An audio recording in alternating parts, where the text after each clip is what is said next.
حبيبي المصطفى بلغ مقاصدنا.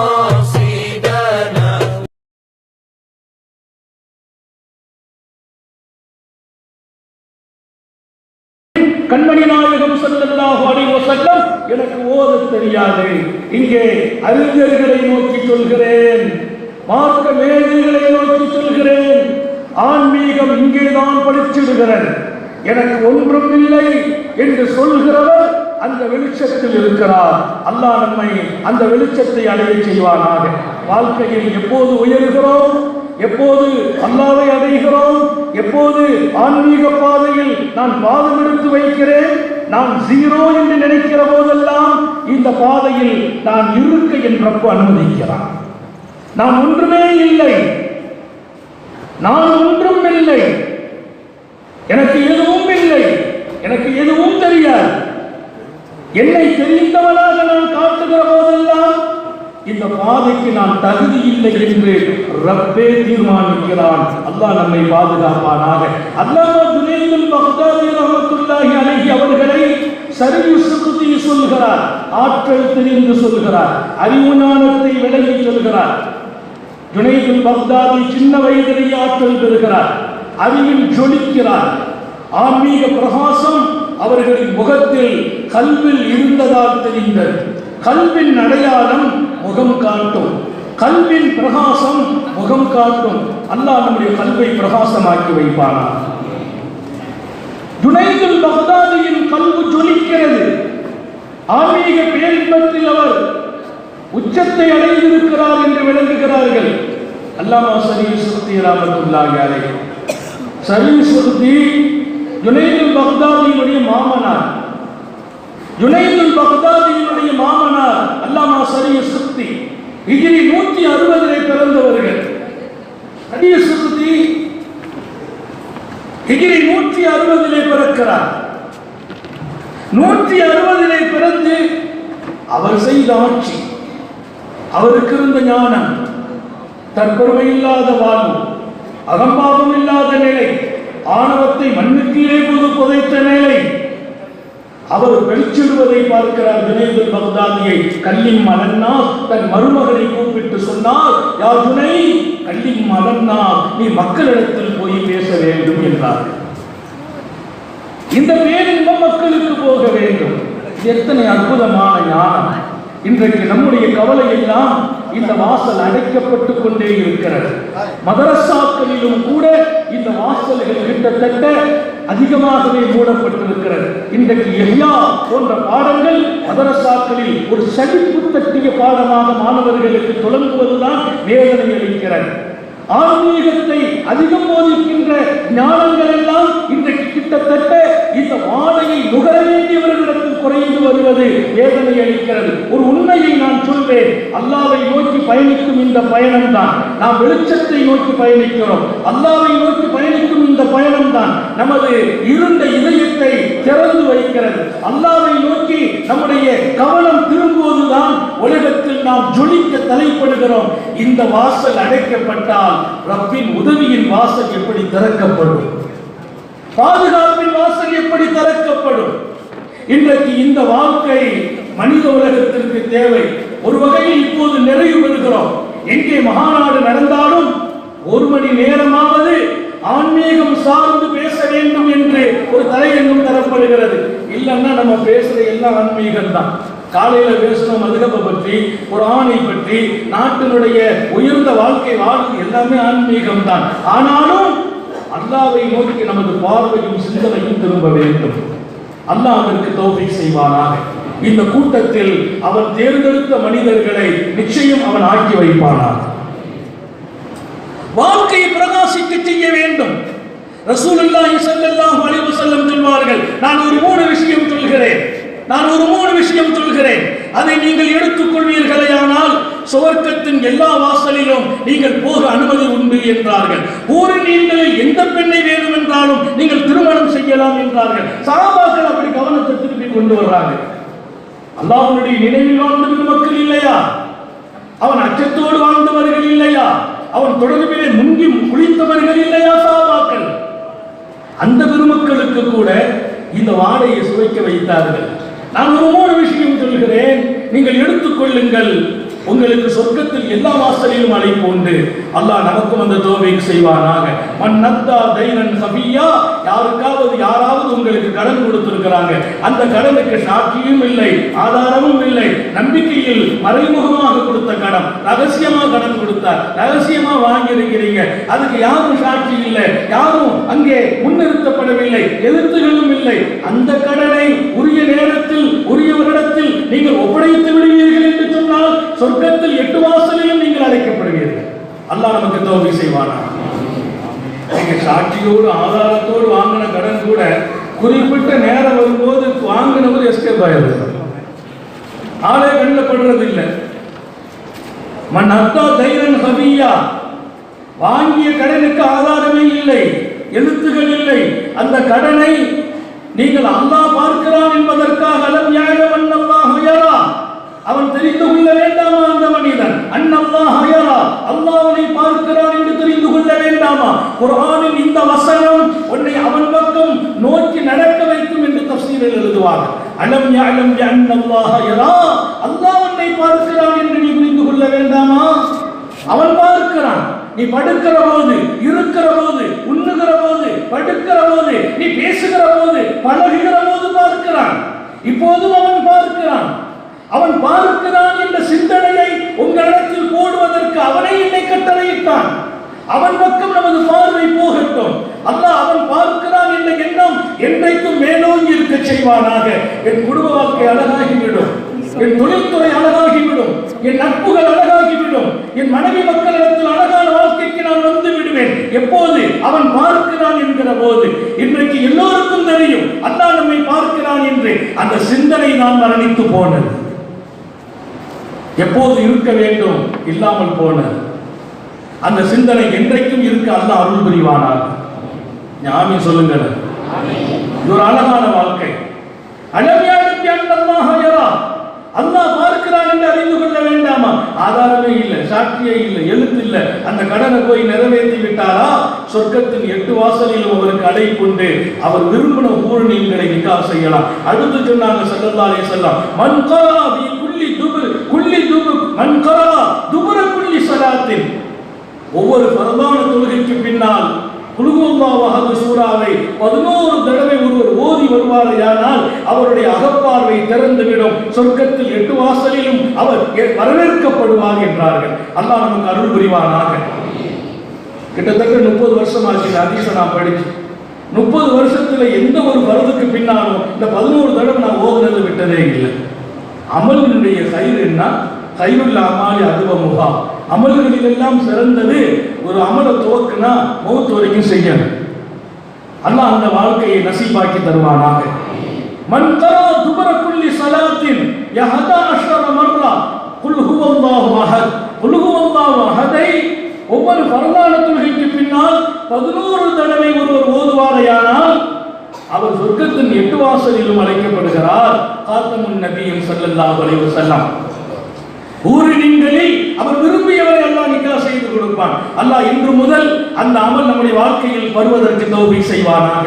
அல்லாஹ்வை நோக்கிய வாழ்க்கையில் பல்வேறு அம்சங்களை காலத்திற்கு ஏற்ப சஹாபாக்களின் சிந்தனைக்கு பெருமானார் கொடுத்தாங்க.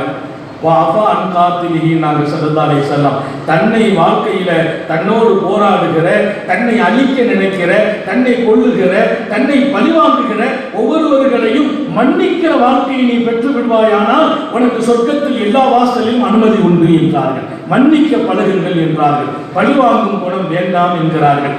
பழிவாங்கும் குணம் வேண்டாம் என்றார்கள். உன்னை தாக்கியவனை கூட மன்னித்து விடு, உன் குடும்பத்தில் தீமை செய்தவனுக்கு நீ மன்னிப்பு வழங்கிவிடு என்று சர்க்காரை ஆலம் ஸல்லல்லாஹு அலைஹி வஸல்லம். இந்த 3 பண்புகளும் யாரிடத்தில் இருக்குமோ சொர்க்கத்தில் 8 வாசலும் அவருக்கு காத்திருக்கிறது. ஊரினின்களில் அவர் விரும்பியவரை அவர் நிக்காஹ் செய்து கொடுக்கப்படுவார் என்று சொன்ன ஸல்லல்லாஹு அலைஹி வஸல்லம். சபை அமைதியா இருந்துச்சு. சித்தீக் நாயகம் எழுந்திருச்சார். அபூபக்கர் சித்தீக், அவையகதா உன்னை யா ரசூலல்லாஹ், அல்லாஹ்வுடைய ரசூல் அவர்களே, 3 எல்லாருக்கும் சாத்தியம் இருக்காது.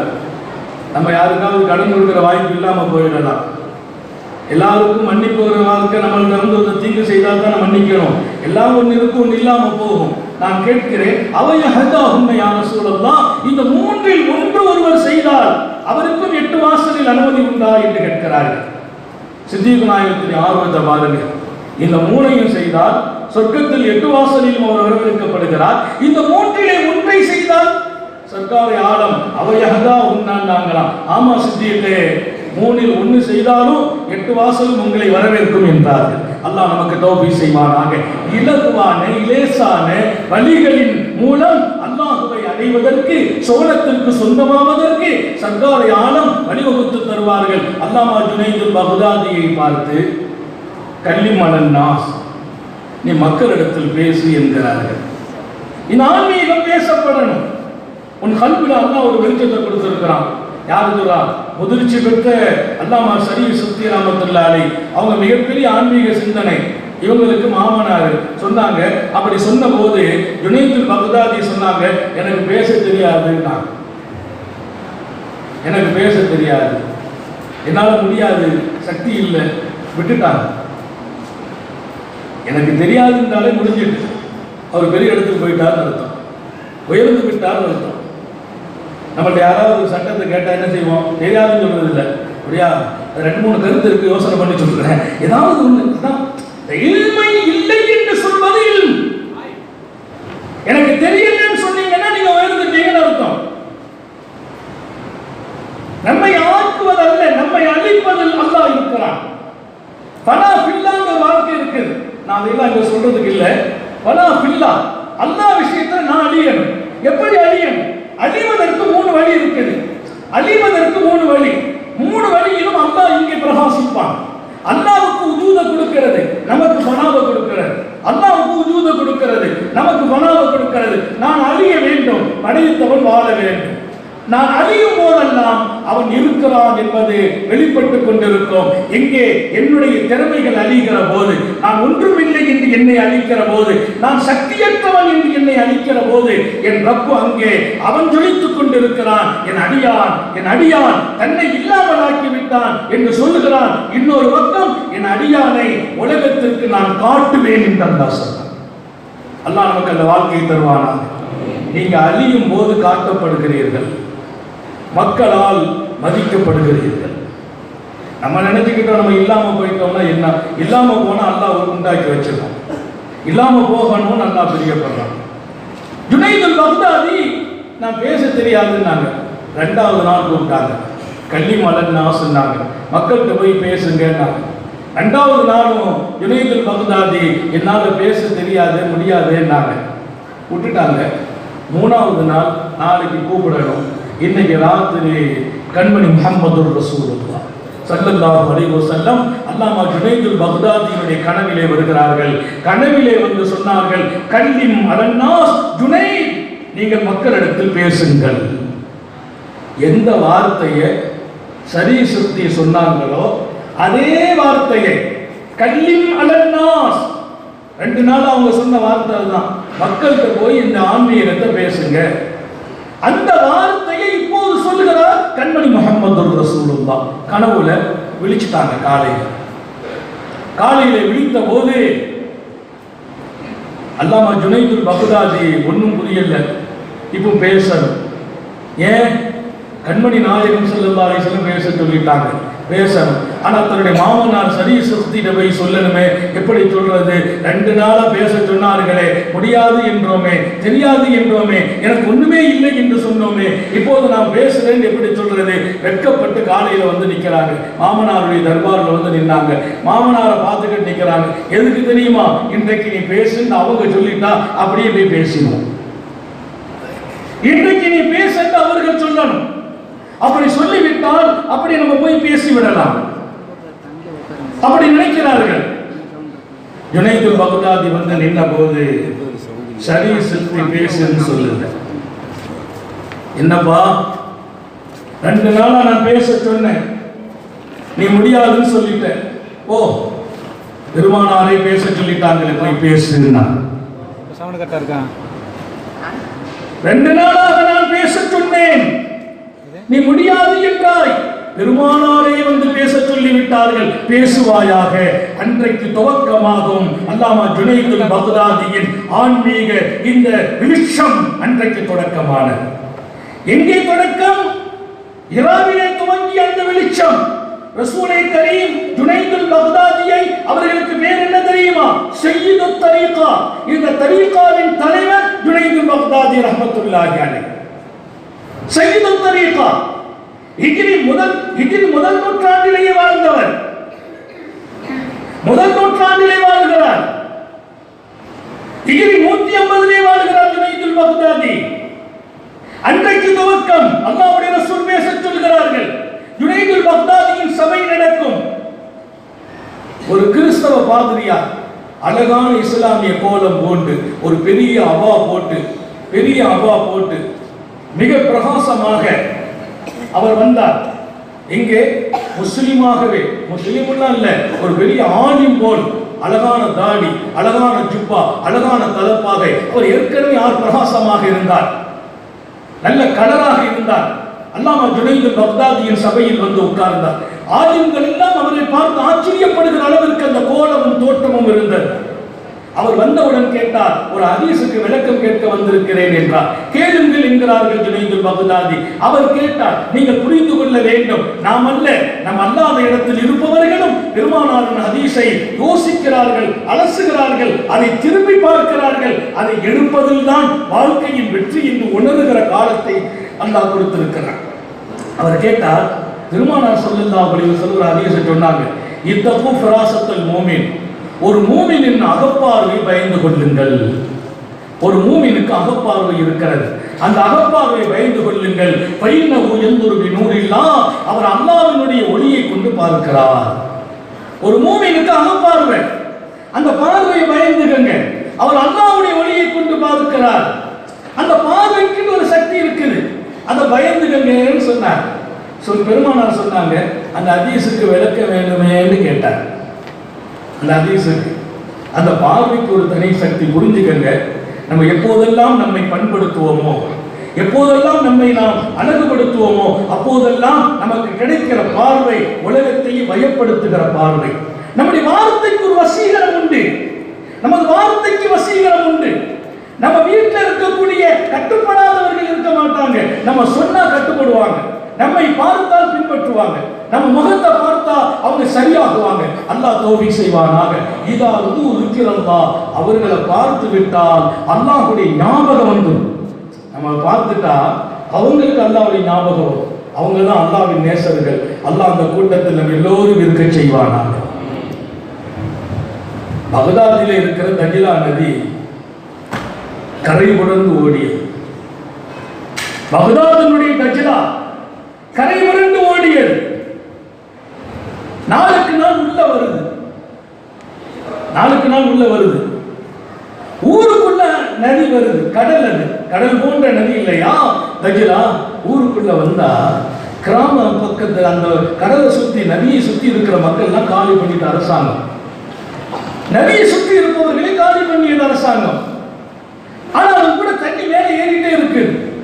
பக்தாதுக்கு ஒரு பெரிய ஆபத்து ஏற்பட்டிருக்கிறது. எங்கு பார்த்தாலும் பரபரப்பா பேசப்படுது. அங்கு சுற்றுப்பகுதியில் இருந்த மக்கள் காலி செய்யப்பட்டார்கள். அவங்களுடைய குடியிருப்பு பகுதிகள் எல்லாம் திஜ்லா மூடிக்கொண்டது. அப்படிப்பட்ட ஒரு பெரிய சோதனை. நாளுக்கு நாள் திஜ்லா உள்ளே ஏறி வந்த போது, இப்போது அப்துல் காதிர் ஜீலானி வாழ்கிறார். மொஹியுத்தீன் அப்துல் காதிர் ஜீலானி, அவர் வீட்டு வாசல் தட்டப்பட்டது. அவங்களுடைய பணியாளர் வெளியில வர்றார், கதவை திறக்கிறார். திறந்து பார்த்து விட்டு ஓடி வருகிறார் உள்ளே.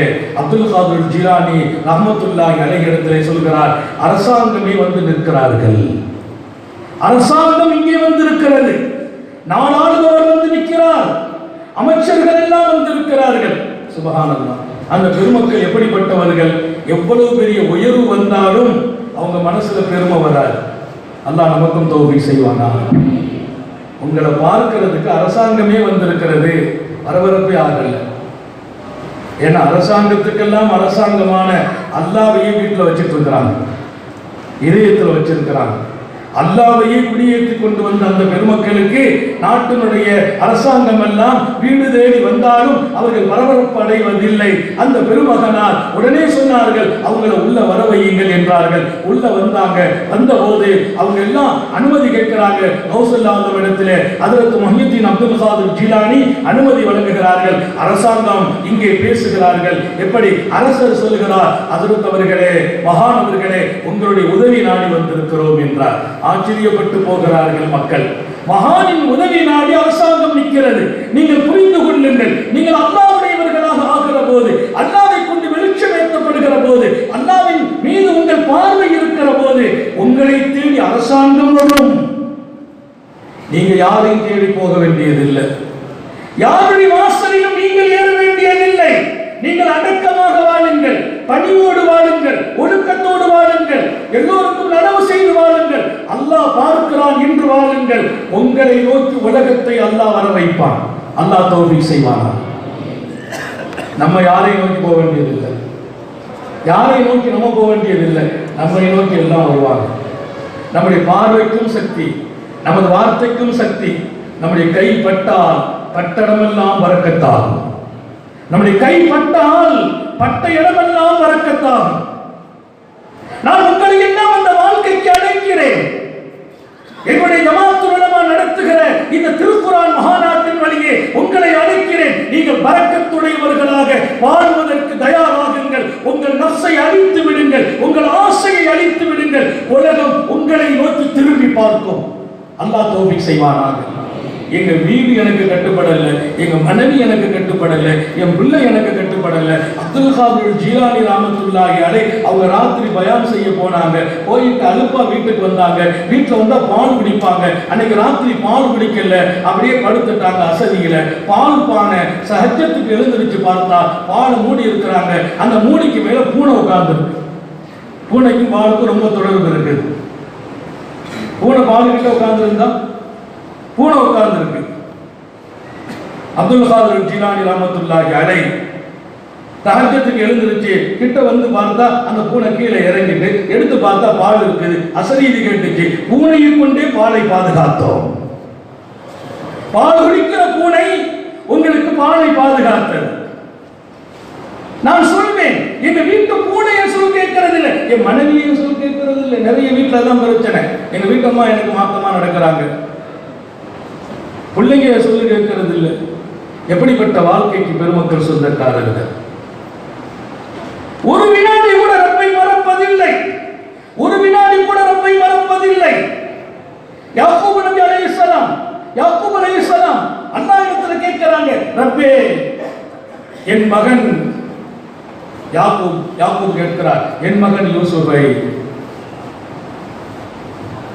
ஓநாய்கள் தின்று விட்டதாக சொல்றாங்களே, என்னை என் மகனை பிரிச்சுட்டியா அல்லாஹ், எவ்வளவு பெரிய சோதனை.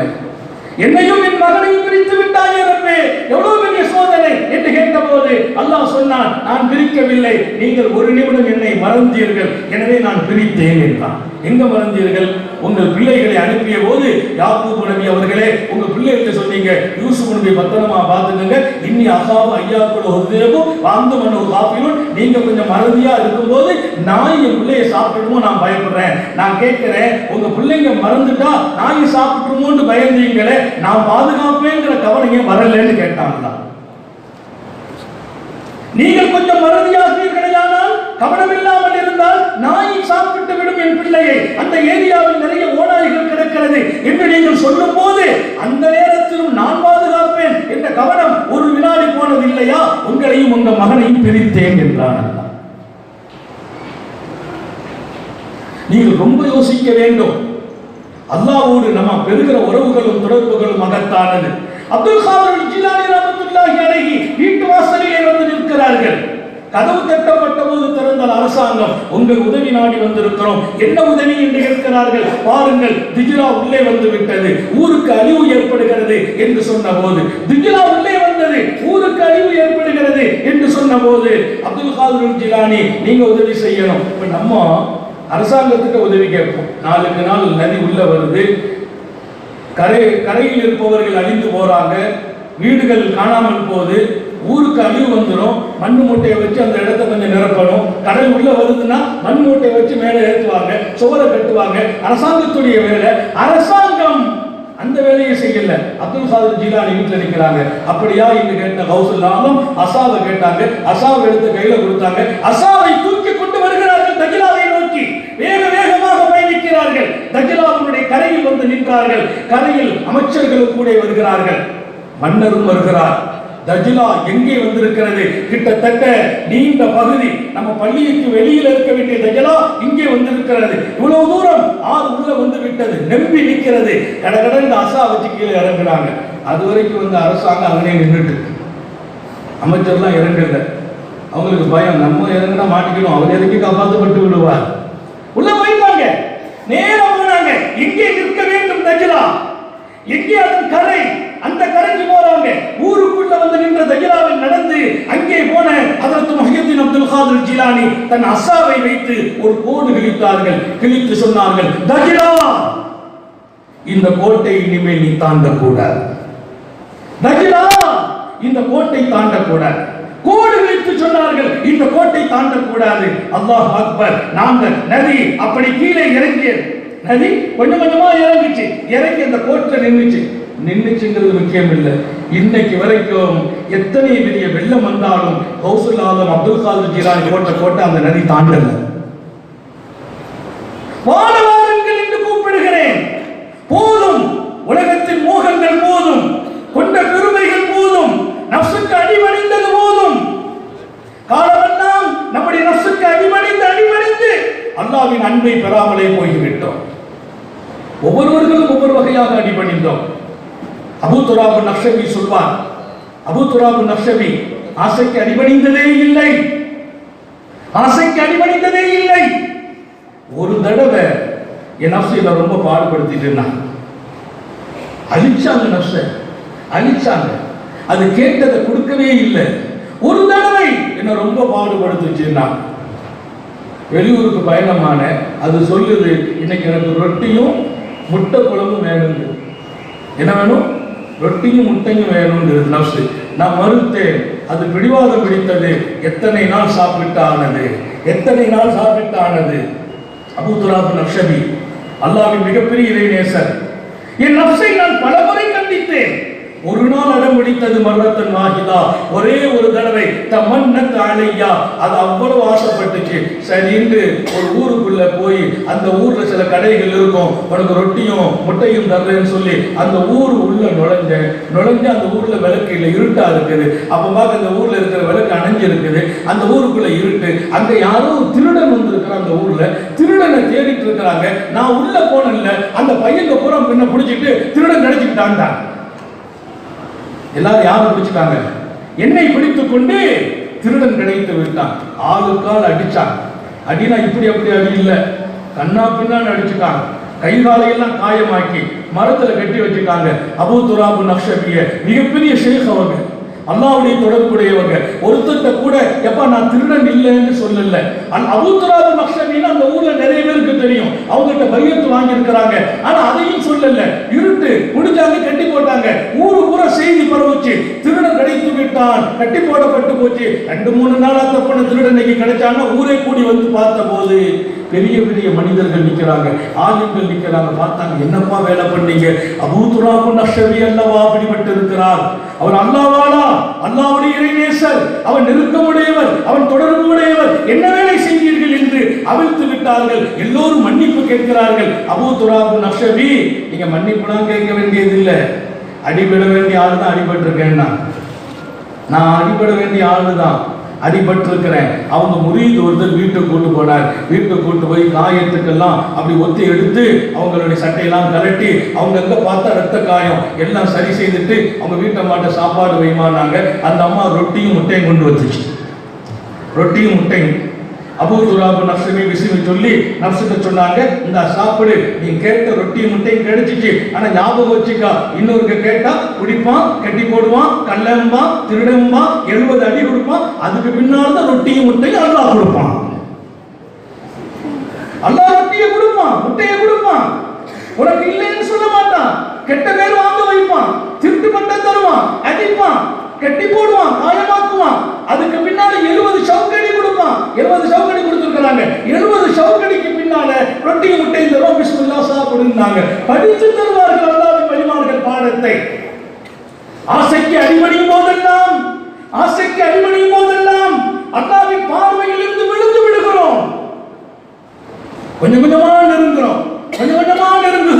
சின்ன சின்ன அமல்களால் நெருங்குகிறோம். நஃப்ஸுக்கு கட்டுப்பட்டோம், அவன் பார்வையில் இருந்து வீழ்த்தப்படுகிறோம். அல்லாஹ் நம்மை பரிசுத்தமாக்கி வைப்பானாக. சங்கை மிக்கவர்களே, ஹஜ்ரத் சையதுனா ஜுனைதுல் பக்தாதி ரஹ்மத்துல்லாஹி அலைஹி அவர்களின் சபையில் மிக அழகான கோலத்தில் வந்து உட்காருகிறார். மிகச்சிறந்த ஆலிமாக, அழகான தலைப்பாகையோடு அவர் கேட்டார். பெருமானார் ஸல்லல்லாஹு அலைஹி வஸல்லம் ஒரு ஹதீஸை சொன்னாங்களே, இத்தகு ஃபிராசத்துல் மூமின், ஒரு மூமினின் அகப்பார்வை பயந்து கொள்ளுங்கள். ஃபைன்னஹு யன்துரு பி நூரில்லாஹ், அவர் அல்லாஹ்வுடைய ஒளியை கொண்டு பார்க்கிறார். அந்த ஹதீஸுக்கு என்ன பொருள்னு கேட்டார். அந்த ஹதீஸுக்கு என்ன பொருள்? முதல்ல ஒரு விஷயத்தை ஞாபகம் வச்சுக்கோங்க. நம்முடைய வாழ்க்கையினுடைய அந்த பக்கம் அழகாகணும். நஃப்ஸுக்கு கட்டுப்படாத வாழ்க்கை, ஆசைகளை அழிக்கிற வாழ்க்கை, நம்முடைய விருப்பத்தை அழிக்கிற வாழ்க்கை. இன்னொரு பக்கம் நம்முடைய ஆணவம் பெருமைகளை இல்லாமல் ஆக்குகிற வாழ்க்கை. இன்னொரு பக்கம் நாமே இல்லாமல் போய் அல்லாஹ்வை வஜூதாக்கி காட்டுகிற வாழ்க்கை. அந்த வாழ்க்கைக்கு வரணும்னா முதல்ல லாஹிரி ஷரியத்தை பாதுகாக்கணும். லாஹிரி ஷரியத், வெளிரங்கமான ஷரியத்தை நம்ம பாதுகாக்கணும். ஹஜ்ரத் பெருமானார் ஸல்லல்லாஹு அலைஹி வஸல்லம் அவங்களுக்கு பின்னாலே இந்த உலகத்தில் வாழ்ந்த மிகப்பெரிய சீதேவிகளை நான் பார்க்கிறேன். அபூ யஸீத் பிஸ்தாமி ரஹ்மத்துல்லாஹி அலைஹி அவர்களிடத்திலே ஒரு ஷேக் இருக்கிறாங்கன்னு சொன்னாங்க. மிகப்பெரிய ஒரு ஷேக் பக்கத்து ஊர்ல இருக்கிறாங்கன்னு. அபூ யஸீத் பிஸ்தாமி ஹிஜ்ரி 188 பிறந்தவங்க. ஹிஜ்ரி 188 பிறக்கிறார் அபூ யஸீத் பிஸ்தாமி. மிகப்பெரிய அல்லாஹ்வின் நேசர். அவருடைய வாழ்க்கையை பார்த்தீங்கன்னா நம்மளால அதை வர்ணிக்கவே முடியாது. அல்லாஹ்ட்ட பேசிட்டே இருப்பாங்க, அல்லாஹ்ட்ட பேசுவாங்க. யார் வந்தாலும் என்ன நடக்குதுன்னு தெரியாது. சில நேரத்தில் சொல்லுவாங்க, என்ன பண்ணுகிறாய், நான் யார் தெரியுமா என்பார்கள். பக்கத்தில் இருந்த உங்களுடைய வாழ்க்கை ஏதோ ஒரு திசையை நோக்கி திரும்பினோம். மிகப்பெரிய பேச்சு உள்ளவர்கள். அவங்க நாவல் அல்லாஹ் பேசினான்.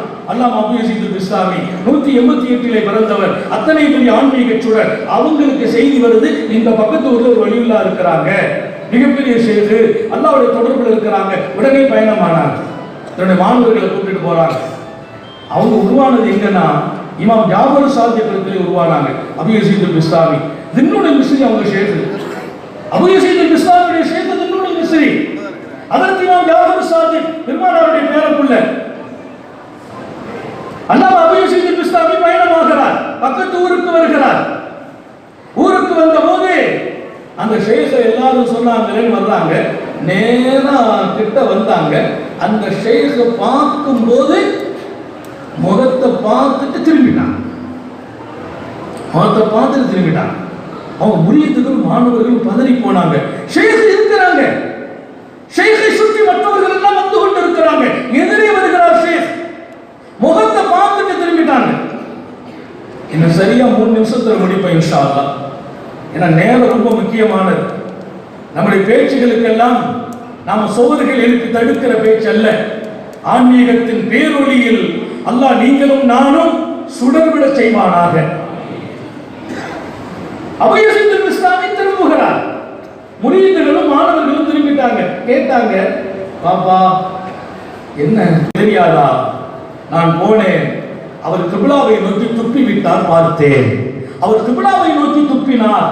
ஒரு ஷேக் என்பவர் ஒரு மானசீக ரப்புடைய நெருக்கம் பெற்றவர், ஒரு இறை நேசர். ஷரியத்தினுடைய நபியினுடைய இந்த சுன்னத்தையும் ஒழுக்கத்தையும் கூட அவர் பாதுகாக்கவில்லை என்றால் அவர் எப்படி அந்த வாழ்க்கையை பாதுகாத்துக் கொண்டிருப்பார்? ஆன்மீக வாழ்க்கையை எப்படி பாதுகாத்துக் கொண்டிருப்பார்? அவருடைய இதயத்தோடு எப்படி அழகாக நடந்திருப்பார்? என் நபி பெருமானார் கிப்லாவை நோக்கி துப்பக்கூடாதுன்னு சொல்லி இருக்கிறாங்க. இவர் கிப்லாவை நோக்கி துப்பிட்டார். இவர் ஷேக் அல்லன்னா.